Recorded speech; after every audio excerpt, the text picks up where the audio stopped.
Fin d'année 2025, début d'année 2026, YouTube est inondé de vidéos qui viennent dire voilà ce que les astres prévoient pour toi. La guidance des anges pour 2026, etc. T'as peut-être cliqué sur cette vidéo en te disant est-ce que je vais savoir si mon année va être bonne? Est-ce que je vais savoir si je vais enfin rencontrer l'amour?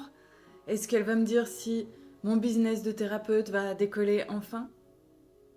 Et là, je vais être claire, je te dirai rien de tout ça. Pourquoi? Parce que c'est la plus grande preuve d'amour que je puisse te donner.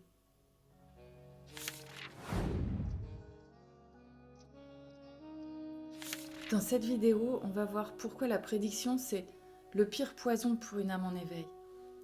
On va voir comment, en cherchant à se rassurer, en fait, on est en train de donner notre pouvoir à des égrégores qui vont nous vampiriser.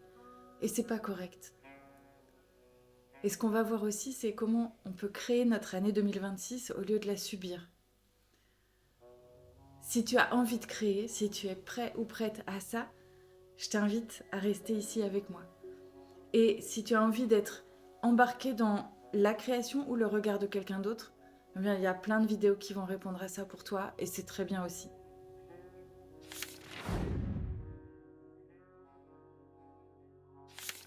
Je suis Virginie Crouza, accompagnante de l'éveil énergétique et spirituel et formatrice de thérapeutes extraordinaires. Cette chaîne, j'y mets de plus en plus d'énergie. Mais c'est toi, c'est vous tous qui lui donnez sa visibilité et son rayonnement. Alors si tu aimes, n'oublie pas de liker, n'oublie pas de t'abonner, de commenter, de partager. Ok? Et on retourne au sujet.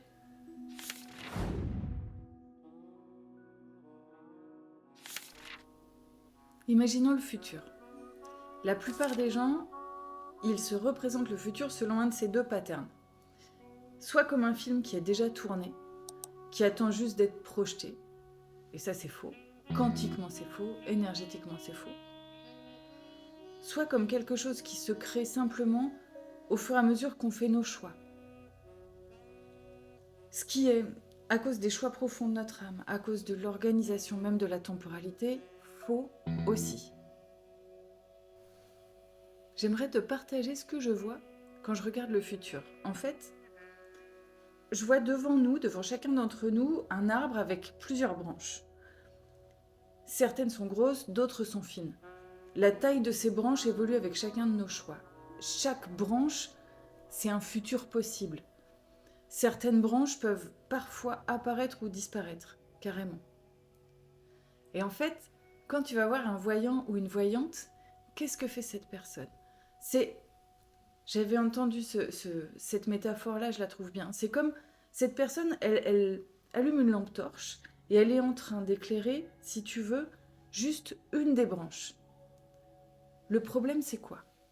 C'est que dès qu'on te dit ça, ton cerveau, il va se focaliser dessus. Tu vois plus les autres branches. Tu vois plus que ce couloir. Une voyante médium a dit à une de mes consultantes, Émilie, que elle avait une âme ou deux âmes plutôt qui tournaient autour d'elle en attendant de s'incarner. Et donc qu'elle allait avoir des jumeaux. Mais cette personne-là, elle n'est pas en train du tout de vouloir avoir des bébés. Son compagnon non plus, ça ne fait pas partie de ses projets de vie. Elle a déjà un enfant, elle s'en occupe super bien, elle est investie. Elle est aussi en train de s'installer comme thérapeute, ça veut dire qu'elle est en train de développer sa finesse, ses perceptions, ses dons, ses compétences à ce niveau-là. Et du coup, avoir un bébé, voire des bébés, ça ne fait pas du tout partie de ses projets. Et qu'est-ce que ça a fait de recevoir pour elle cette prédiction-là? Ça l'a fait douter, ça l'a fait remettre en question ses perceptions, sa justesse, ce sur quoi elle peut s'appuyer en elle. Et du coup, c'est hyper compliqué, c'est hyper dommage. La prédiction, qui était à la base totalement bienveillante, mais c'est devenu un poison pour son évolution.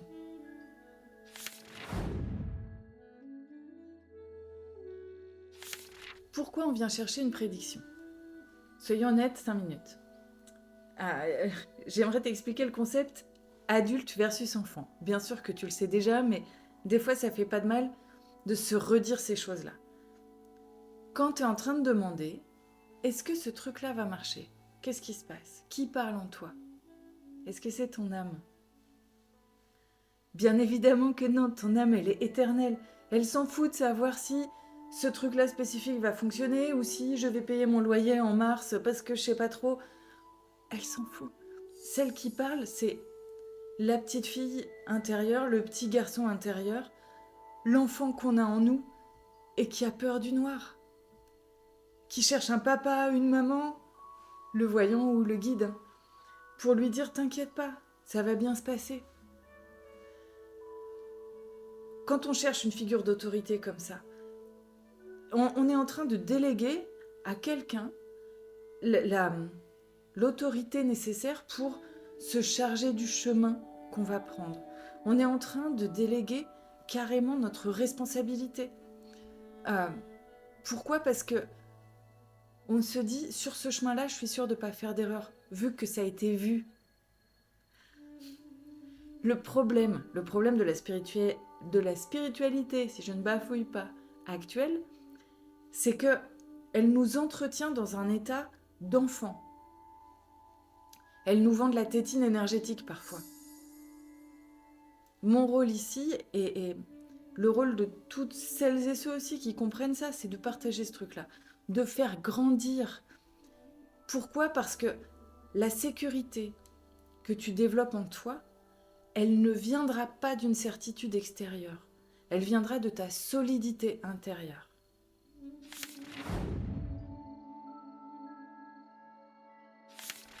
Je fais une petite parenthèse, justement pour celles et ceux d'entre vous qui accompagnent les autres ou qui veulent le faire. Il y a un côté tentant là, d'avoir le pouvoir de dire à l'autre qui vient nous consulter, oui, je sens que tu vas déménager. Oui, cette personne-là, c'est la bonne. Ça flatte l'ego spirituel. On se sent puissant. J'ai envie de partager un truc par rapport à ça. Quand la vision du futur, elle s'est ouverte pour moi, ce qui s'est passé, c'est que j'ai vraiment senti que j'étais devant un choix. Un espèce de choix spirituel, profond, entre ma partie ego et contrôle. Ouais, j'y arrive, c'est trop bien, et puis les autres vont me valider du coup. Et ma partie, vivre une vie vibrante, d'aventure, d'inconnu. J'ai tout de suite un ressenti super fort à l'intérieur de moi qui me disait, d'une part, c'est de la triche d'aller voir l'avenir, c'est de la triche avec le jeu de la vie, et d'autre part, c'est pas tout à fait vrai, parce que ça tient pas compte du libre arbitre, ça tient pas compte des choix qu'on fait au fur et à mesure. Il y a un danger éthique là. Quand on fait ça, on vole le libre arbitre de nos consultants. On crée une interférence karmique, si tu veux. Un bon accompagnant et une bonne accompagnante, c'est pas forcément celui qui voit le futur. Pour moi, c'est celui qui aide le consultant ou la consultante à nettoyer sa merde dans le présent pour que cette personne-là puisse construire le futur qu'elle veut. C'est ce qu'on apprend à regarder quand on est dans les formations. Pas à devenir des gourous, on apprend à devenir des miroirs qui sont propres, si tu veux, à regarder les différentes possibilités, à les mettre en perspective et à dire, en fait, si tu vas sur cette voie, tu es en train de relever tel défi. Tu grandis comme ça. Et sur l'autre voie, tu relèves tel autre défi. Et ça va prendre tant de temps. D'un côté, tant de temps de l'autre. Voilà. En fait, l'idée, c'est d'accompagner les gens à choisir en conscience parmi ces différentes options. C'est puissant de pouvoir dire à la personne que tu accompagnes, là, sur ce chemin, si tu fais ce choix, t'en as pour 6 mois un peu compliqué, mais en même temps, derrière, voilà ce qui s'ouvre.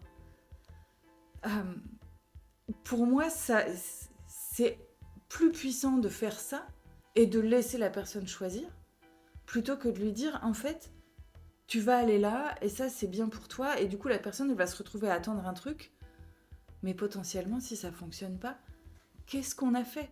Qu'est-ce qu'on lui laisse comme sensation d'échec? C'est hyper compliqué à porter.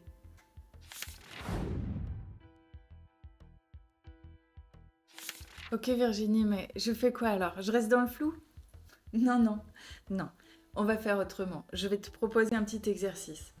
L'idée, c'est que tu arrêtes de demander et que tu choisisses. Et pour ça, je vais t'inviter à prendre de quoi écrire.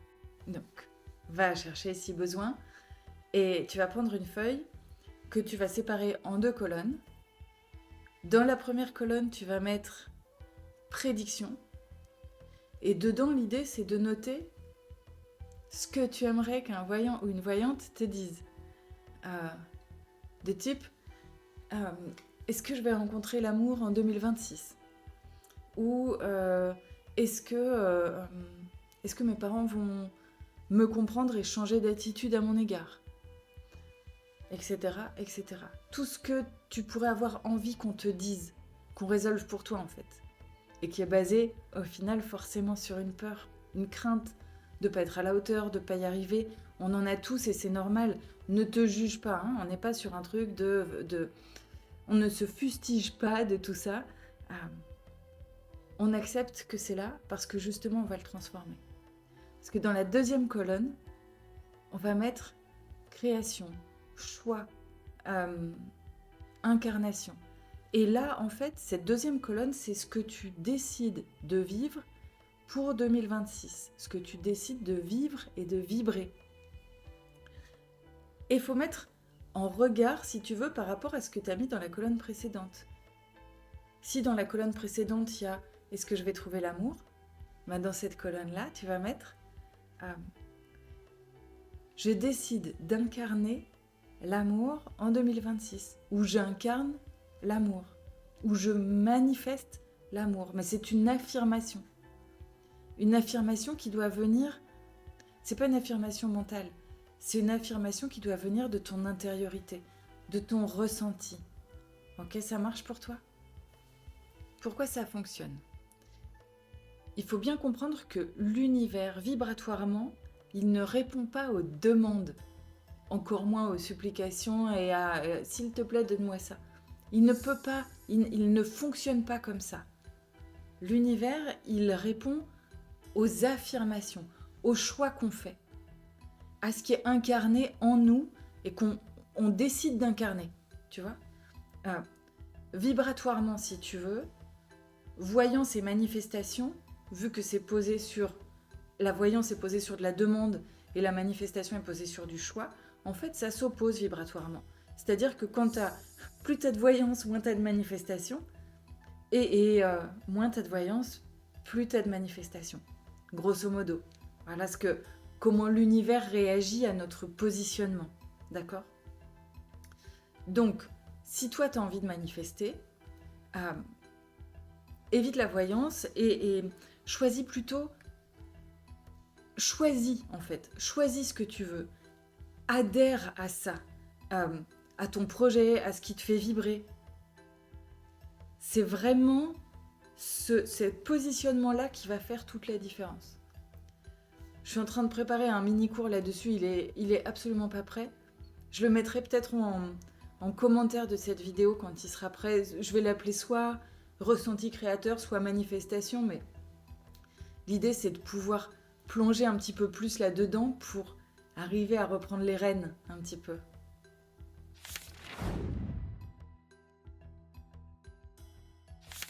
« 2026, ce sera exactement ce que tu vibreras. Si tu vibres la peur en attendant d'être sauvé, tu vas attirer des sauveurs et des bourreaux.